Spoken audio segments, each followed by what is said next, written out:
Hallo zusammen, ich bin Rahel vom Zentrum der Gesundheit.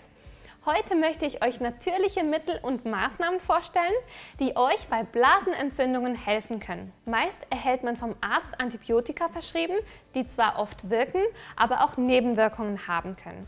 Bei manchen Betroffenen kommt die Blasenentzündung anschließend auch immer wieder zurück. Es ist daher sinnvoller, nach den Ursachen zu suchen und den Körper so zu unterstützen, dass er künftig stark genug sein wird, die verursachenden Bakterien selbst zu bekämpfen. Wie ihr dazu vorgehen könnt, besprechen wir im heutigen Video.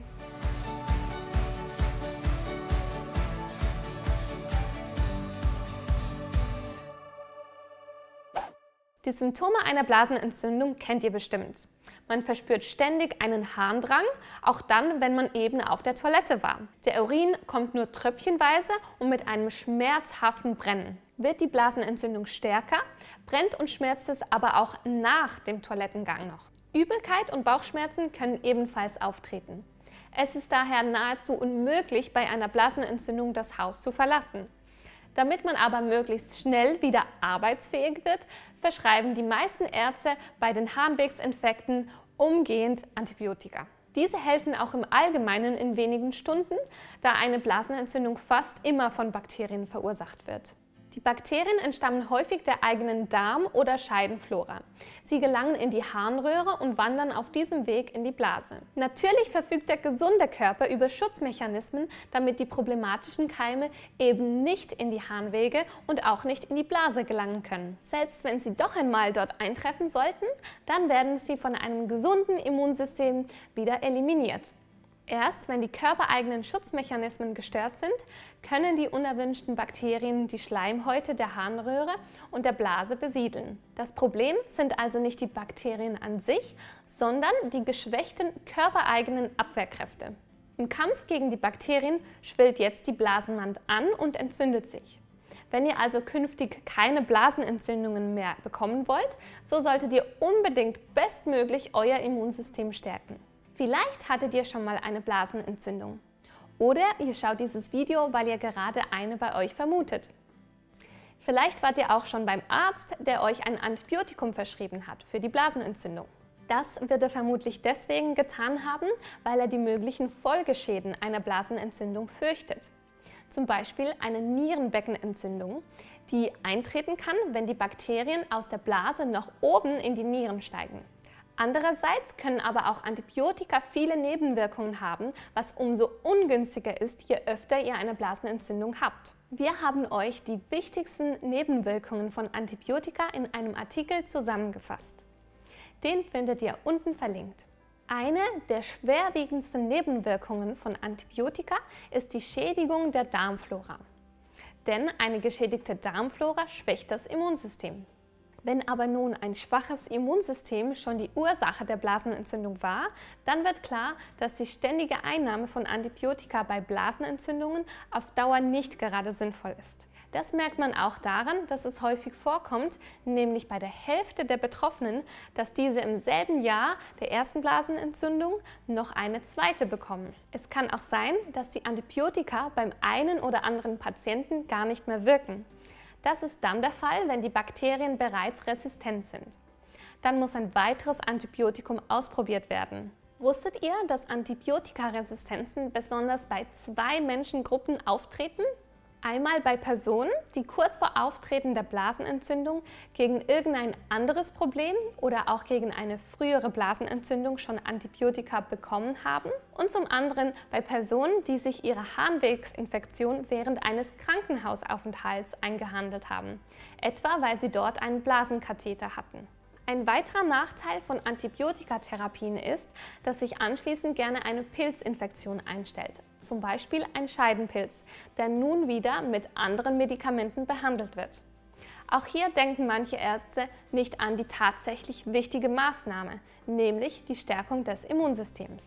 Wie könnt ihr nun bei einer Blasenentzündung vorgehen, damit es euch bald wieder gut geht und vor allen Dingen auf Dauer gut geht? Natürlich sollte Antibiotika nicht grundsätzlich abgelehnt werden. Es gilt hingegen abzuwägen, was im individuellen Fall erforderlich ist. Bei einer schweren Blasenentzündung, die also nach 3 Tagen immer noch da ist, greifen naturheilkundliche Maßnahmen oft nicht mehr oder nicht schnell genug. Wenn ihr aber gleich beim ersten Anflug von einem Schmerz, Brennen oder Unwohlsein in der Blase mit ganzheitlichen Maßnahmen beginnt, dann stehen die Chancen gut, dass ihr die Blasenentzündung auch ohne Medikamente in den Griff bekommt. Das Allerwichtigste ist dann aber anschließend, die Lebens- und Ernährungsweise insgesamt zu überdenken und präventiv aktiv zu werden, damit die Blasenentzündung nicht zurückkehrt. Präventive Maßnahmen sind umso wichtiger, wenn ihr Antibiotika nehmen musstet und die Blasenentzündung mit natürlichen Mitteln nicht verschwunden ist. Ich stelle euch verschiedene Mittel und Maßnahmen vor, die ihr bei einer Blasenentzündung, aber auch vorbeugend eigenständig bei euch zu Hause und ohne großen Aufwand anwenden könnt. Die 3 allerwichtigsten Maßnahmen sind viel trinken, warm halten und keinen Zucker essen. Schon bei den ersten Anzeichen einer Blasenentzündung solltet ihr wirklich viel Wasser trinken, so um die 3 Liter pro Tag. Damit können die Bakterien schnell wieder aus der Blase gespült werden und sich nicht so leicht an der Blasenwand anheften. Dadurch lässt auch das Brennen deutlich nach. Ein Teil der Wassermenge, zum Beispiel 1 Liter, könnt ihr durch Blasentees ersetzen. Blasentees bestehen aus Heilpflanzen, die durchspülende und auch antibakterielle Wirkungen haben, wie zum Beispiel Ackerschachtelhalm, Birkenblätter, Brennnesseln oder auch die Goldrute. Haltet euch außerdem schön warm. Vermeidet auch kalte Füße. Dazu könnt ihr heiße Fußbäder nehmen und ihr könnt euch eine Wärmflasche auf den Unterleib legen, die aber nicht zu heiß sein sollte. Und wenn ihr zu den Naschkatzen zählt oder auch gerne gesüßte Getränke trinkt, versucht bei einer Blasenentzündung keinen Zucker zu euch zu nehmen. Gezuckerte Lebensmittel sind erstens selten hochwertige Lebensmittel, zweitens sorgen sie für Blutzuckerschwankungen, die das Immunsystem schwächen können und drittens scheinen sie die Bakterien regelrecht zu füttern. Wenn ihr daher den Zucker einmal weglasst, erhöht dies erfahrungsgemäß die Wahrscheinlichkeit, dass eure Blasenentzündung schneller ausheilt. Natürlich solltet ihr auch insgesamt gesund essen. Denn euer Immunsystem kann die Bakterien in eurer Blase nur dann erfolgreich bekämpfen, wenn ihr es mit den nötigen Vitaminen, Mineralstoffen und Antioxidantien versorgt und wenn ihr gleichzeitig Schädliches weglasst. Esst also viel Gemüse, Salate, Smoothies, Hülsenfrüchte und Vollkornprodukte. Ihr könnt außerdem verstärkt ganz spezielle antibakterielle Lebensmittel in euren Speiseplan einbauen. Zum Beispiel viel Oregano, Thymian und Meerrettich. Frischen Oregano könnt ihr in den Smoothie mixen, aus Thymian könnt ihr Tee kochen und aus dem Meerrettich könnt ihr euch sogar selbst ein natürliches Penicillin herstellen. Das Rezept dafür haben wir euch unten verlinkt. Und wenn ihr die Kapuzinerkresse im Garten habt, dann esst davon täglich ein paar Blätter und Blüten im Salat. Gerade der Meerrettich und die Kapuzinerkresse sind bei Harnwegsinfekten so wirksam, dass es daraus bereits ein Fertigarzneimittel in den Apotheken gibt. Zusätzlich könnt ihr Probiotika einnehmen oder wenn ihr eine Scheide habt, lokal mit vaginalem Probiotika behandeln. Probiotika sind Präparate mit jenen Bakterien, die eine gesunde Darm- und Scheidenflora ausmachen. Denn das Bakterium, das am häufigsten eine Blasenentzündung auslöst, das Escherichia coli, gelangt, wie ich anfangs schon erklärt hatte, aus der Scheide oder dem Darm in die Harnwege und dann in die Blase. Also ist es wichtig, sich um eine gesunde Darm- und Scheidenflora zu kümmern. Probiotische Bakterien verhindern nun, dass sich Escherichia coli ausbreiten kann. Einige der probiotischen Bakterien bilden beispielsweise Wasserstoffperoxid, das den pH-Wert so verändern kann, dass sich die Escherichia coli nicht mehr wohlfühlt. Außerdem fördern probiotische Bakterien eine gesunde Abwehrkraft und sie verhindern, dass sich Escherichia coli an der Blasenwand anheften kann und zerstören gleich den Biofilm, den die schädlichen Bakterien um sich herum aufbauen. In einer Übersichtsarbeit aus dem Jahr 2013 zeigte sich anhand mehrerer Studien zu diesem Thema, dass probiotische Bakterien Harnwegsinfekte lindern. Zwar wirken diese nicht ganz so gut wie Antibiotika, doch nimmt man diese geringfügig kleinere Wirkung gerne in Kauf, so schreiben die Forscher sogar, wenn man dafür von einer Antibiotikaresistenz verschont bleibt. Bei Frauen nämlich, die Antibiotika nahmen, verdoppelte bis vervierfachte sich die Antibiotikaresistenz jener Bakterien, die Blasenentzündungen verursachten. Das bedeutet, dass bei künftigen Blasenentzündungen Antibiotika dann immer weniger gut wirken. Die Wissenschaftler schreiben dann auch, man solle Antibiotika nur bei Blasenentzündungen nehmen, die sich trotz alternativer Mittel nicht innerhalb von 3 Tagen beheben lassen. Zu den alternativen Mitteln zählen sie viel Trinken und das Einnehmen von Probiotika mit Lactobakterien, also Milchsäurebakterien. Wenn ihr Collodiales Silber zu Hause habt, dann könnt ihr bei Blasenentzündungen auch dieses einsetzen. Aus Laborversuchen ist bekannt, dass Collodiales Silber gerade auch Escherichia coli bekämpfen kann. Wenn ihr euer Collodiales Silber mit einem Silbergenerator, zum Beispiel dem Ionic Pulsar, selbst herstellt, dann wählt eine recht hohe Konzentration von 25 bis 50 ppm und nehmt davon 2 bis 3 Mal täglich einen Teelöffel.